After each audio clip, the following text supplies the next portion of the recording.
Hai semuanya, di video kali ini kita akan belajar tentang konsep dasar perpajakan.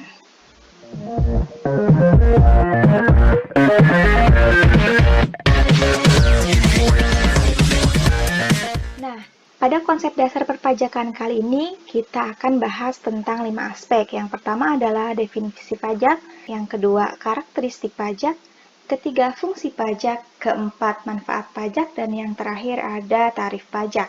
Nah, dalam kehidupan sehari-hari, kita semua pasti pernah mendengar kata pajak. Lalu apa sebenarnya definisi dari pajak?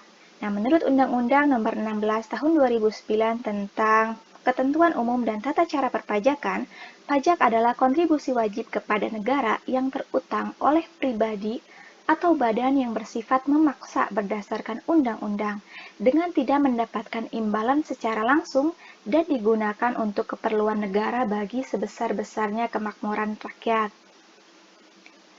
Nah, dari sana kita ketahui ada 4 karakteristik pajak. Yang pertama ada kontribusi wajib warga negara. Kemudian, pajak ini bersifat memaksa untuk setiap warga negara tidak mendapat imbalan langsung atas pembayaran pajak. Pemungutan pajak ini berdasarkan undang-undang.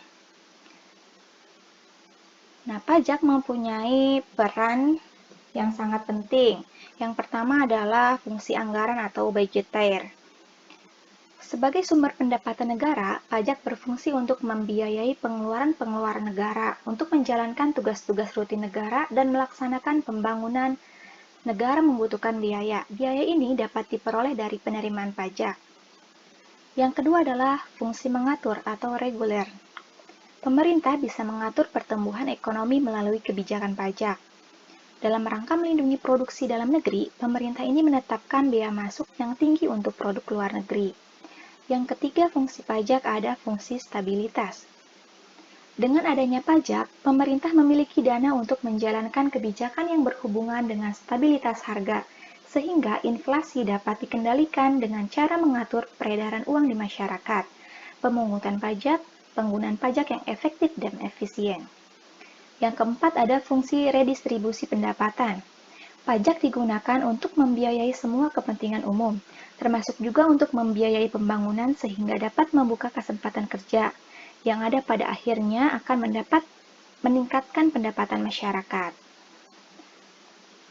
Lalu ada manfaat pajak bagi pemerintah dan bagi masyarakat. Bagi pemerintah, manfaat pajak ini adalah dapat membiayai pengeluaran negara, yaitu membiayai pengeluaran-pengeluaran pemerintah seperti pengeluaran yang bersifat self-liquidating atau memberikan keuntungan. Contohnya ada pengeluaran untuk proyek produktif. Kemudian, untuk membiayai pengeluaran reproduktif, seperti pengeluaran yang memberikan keuntungan ekonomis bagi masyarakat. Contohnya pengeluaran untuk pengairan dan pertanian. Lalu, manfaat bagi pemerintah untuk membiayai pengeluaran yang bersifat tidak self-liquidating dan tidak reproduktif. Contohnya pengeluaran untuk pendirian monumen dan objek rekreasi.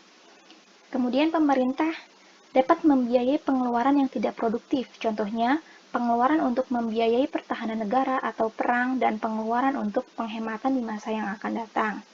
Nah, bagi masyarakat, manfaat pajak ini dapat menerima pelayanan negara seperti ada fasilitas umum dan infrastruktur, jalan, jembatan, sekolah, rumah sakit, dan yang lainnya. Lalu ada pertahanan dan keamanan, sehingga keamanan negara dan masyarakat terlindungi.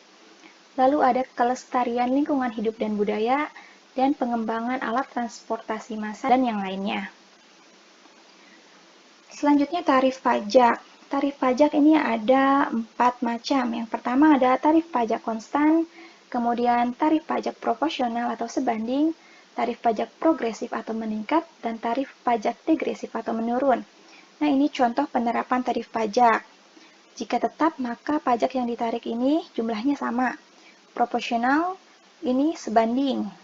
Kemudian progresif semakin meningkat presentasenya. Degresif semakin menurun. Mari kita bahas satu-satu. Yang pertama, tarif pajak konstan. Nah, tarif pajak konstan atau tetap ini nilai pajak akan tetap sama meskipun ada kenaikan objek pajak. Misalnya nih, tarif bea materai. Berdasarkan peraturan pemerintah nomor 24 tahun 2000, tarif bea materai itu adalah 3.000 dan 6.000. Nah, mulai kemarin 1 Januari 2021, tarif bea materai adalah Rp10.000 dan dikenakan satu kali untuk setiap dokumen. Yang kedua ada tarif pajak proporsional atau sebanding. Persentase tarif pajak tetap berapapun nilai objek pajaknya. Contohnya nih, pajak bumi dan bangunan menggunakan tarif proporsional sebesar 0,5%. Kemudian tarif pajak pertambahan nilai atau PPN menggunakan tarif proporsional 10%. Dan bea perolehan hak atas tanah dan bangunan menggunakan tarif proporsional 5%. Karena tarif proporsional ini hanya menggunakan satu tarif yang persentasenya tetap, maka tarif ini sering disebut dengan tarif tunggal. Selanjutnya ada tarif pajak progresif atau meningkat. Semakin tinggi objek pajak, persentase tarif pajaknya akan semakin membesar. Berdasarkan pasal 17 ayat 1 Undang-Undang Pajak Penghasilan, perhitungan tarif pajak pribadi menggunakan dasar tarif pajak progresif. Penghasilan Rp0 sampai 50 juta tarifnya sebesar 5%. Kemudian 50 juta sampai dengan 250 juta tarifnya sebesar 15%, 250 juta sampai dengan 500 juta tarifnya 25%, 500 juta ke atas tarifnya 30%, jadi semakin meningkat. Lalu ada tarif pajak degresif atau menurun. Nah, semakin tinggi objek pajak, persentase tarif pajaknya semakin rendah. Nah, khusus tarif degresif ini tidak pernah digunakan dalam praktik perundang-undangan perpajakan di Indonesia. Selanjutnya adalah perbedaan pajak dengan pungutan resmi lain. Ketika sudah berpenghasilan nanti, kita akan diwajibkan untuk membayar pajak kepada negara. Contoh pajak yang wajib dibayar oleh rakyat adalah pajak penghasilan, pajak bumi dan bangunan, serta pajak di restoran yang dinamakan pajak pertambahan nilai. Selain melakukan pungutan berupa pajak, pemerintah juga melakukan pungutan lain yang resmi dilakukan baik oleh pemerintah pusat maupun pemerintah daerah. Ini ada contoh pungutan resmi lainnya, yaitu ada retribusi, cukai, bea, dan sumbangan. Pernahkah kalian mendengar istilah retribusi, cukai, bea, dan sumbangan? Nah, itulah beberapa jenis pungutan lain yang walaupun sama-sama dipungut oleh negara, tetapi memiliki karakteristik yang berbeda. Kita akan bahas satu-satu. Yang pertama adalah retribusi. Pungutan ini dikenakan kepada masyarakat atau warga yang menggunakan fasilitas yang disediakan negara. Retribusi ini dikelola oleh pemerintah daerah, dan uangnya digunakan untuk pelayanan umum yang berkaitan dengan jenis retribusi. Pembayaran retribusi ini tergantung pada kemauan si pembayar. Artinya, pungutan retribusi hanya dikenakan pada orang yang menikmati atau menerima jasa retribusi tersebut. Pajak dan retribusi keduanya sama-sama pungutan yang dibebankan kepada masyarakat demi tercapainya kesejahteraan. Bedanya, manfaat dari pajak tidak bisa kita rasakan secara langsung, karena hasil pemungutannya dialokasikan untuk fasilitas atau sarana dan prasarana masyarakat, seperti perbaikan jalan, beasiswa, subsidi, dan sebagainya. Sementara pada retribusi, kita dapat merasakan balas jasanya secara langsung. Contohnya, sampah di rumah kita bisa diangkut setiap hari oleh para petugas sebagai bentuk balas jasa dari retribusi kebersihan sampah yang kita bayar. Selanjutnya, jenis retribusi daerah. Ada retribusi jasa umum, contohnya retribusi pelayanan kebersihan, retribusi pelayanan parkir di tepi jalan umum, kemudian retribusi pengujian kendaraan bermotor. Ada retribusi jasa usaha, ada retribusi pasar grosir atau pertokoan, retribusi terminal, retribusi tempat rekreasi dan olahraga.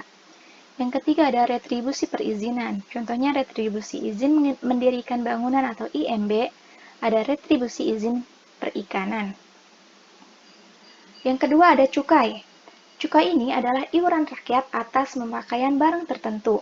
Sifat atau karakteristik barang yang terkena cukai diantaranya: konsumsinya perlu dikendalikan, peredarannya perlu diawasi, pemakaiannya dapat menimbulkan dampak negatif bagi masyarakat dan lingkungan hidup, pemakaiannya perlu pembebanan pungutan negara demi keadilan dan keseimbangan. Nah, di Indonesia ini, cukai dipungut oleh Direktorat Jenderal Bea dan Cukai Kementerian Keuangan Republik Indonesia. Cukai dikenakan dengan tujuan mengurangi tingkat konsumsi dari barang-barang tersebut, tidak hanya dengan menaikkan nilai cukainya, tapi juga dengan mengetatkan aturan terutama untuk produsen dan konsumen dari barang-barang tersebut. Contoh barang kena cukai ada etil alkohol atau etanol, dan minuman yang mengandung etil alkohol dalam kadar berapapun. Ada hasil tembakau yang meliputi sigaret, cerutu, rokok daun, tembakau iris, dan hasil pengolahan tembakau lainnya. Yang Tiga, ada bea. Bea sendiri dapat dibedakan menjadi dua jenis, yaitu ada bea masuk dan bea keluar. Bea masuk itu adalah pungutan yang dilakukan oleh negara berdasarkan Undang-Undang Pabean pada barang-barang impor. Nah, kebalikannya, bea keluar ini adalah pungutan yang dilakukan oleh negara berdasarkan Undang-Undang Pabean pada barang ekspor. Sama seperti cukai, negara melakukan pungutan ini bukan tanpa tujuan. Salah satu tujuan pengenaan bea terhadap barang-barang tersebut adalah untuk mengurangi impor. Walaupun impor merupakan transaksi penting antar negara, bukan berarti impor tidak memberikan dampak buruk. Jadi, impor perlu diatur untuk melindungi produksi dalam negeri, salah satunya dengan mengenakan bea masuk. Bea keluar juga dikenakan untuk melindungi SDA dalam negeri sekaligus menjamin bahan baku mentah untuk industri dalam negeri. Yang terakhir ada sumbangan. Sumbangan ini adalah pungutan yang dilakukan pemerintah kepada segolongan orang tertentu. Pengumpulan dana ini dilakukan untuk mencapai satu tujuan dan hasil dari sumbangan tersebut dimasukkan ke dalam kas negara atau daerah. Jadi, pihak yang mendapatkan fasilitas dari sumbangan tersebut hanyalah orang-orang yang terlibat dalam pembayaran sumbangan. Contohnya, sumbangan wajib untuk perawatan dan pemeliharaan jalan. Nah, dari contoh pungutan wajib tadi, ada perbedaan antara pajak dengan pungutan resmi lainnya. Pertama, pajak ini iurannya dengan imbalan yang tidak langsung dari negara, sedangkan pungutan resmi lainnya iurannya dengan imbalan yang langsung dari negara. Kemudian, pajak ini dapat dipaksakan, sedangkan pungutan resmi lainnya ini tidak ada unsur paksaan. Pajak ini berlaku untuk seluruh rakyat tanpa terkecuali. Nah, pengenaan terbatas pada orang-orang tertentu. Kalau pajak, prestasi imbalannya diterima oleh seluruh rakyat, sedangkan pungutan resmi lainnya, prestasi imbalan diterima oleh golongan tertentu dan orang-orang tertentu. Oke, konsep dasar tentang perpajakan telah saya sampaikan pada video kali ini. Silahkan cek di kolom deskripsi untuk mendapatkan materi dari video ini. Jika ada pertanyaan, silahkan isi kolom komentar. Dan jika Anda merasa video ini bermanfaat untuk Anda dan orang yang Anda kenal, silahkan like dan share video ini. Dan untuk mendapatkan video terbaru dari channel ini, silahkan subscribe dan klik tombol loncengnya ya. Saya Tri Wulansari, Guru SMA Yapera. Terima kasih.